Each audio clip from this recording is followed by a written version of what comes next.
Ahmad, Peace and Order Officer, and Post Barm. Honorable Nathaniel U. Ulama, MIPA Barm, to proceed at the center front.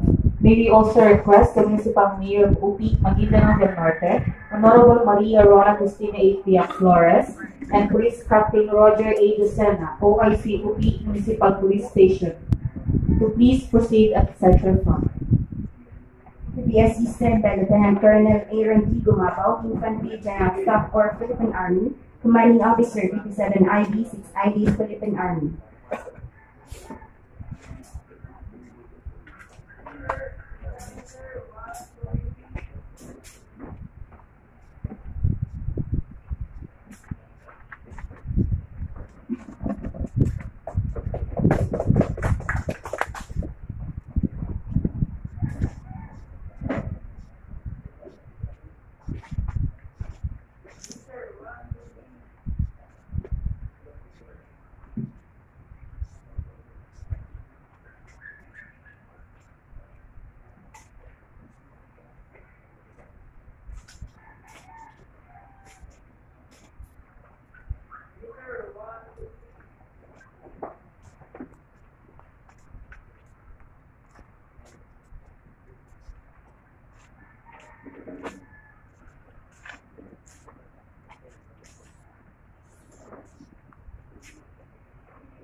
Thank you, sirs and ma'am. You may now be seated.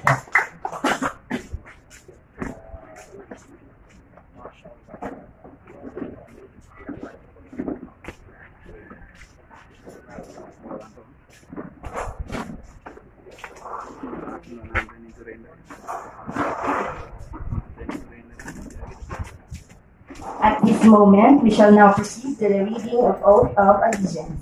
Inaanyayahan po natin si Mr. Emel S. Ahmad, Peace and Order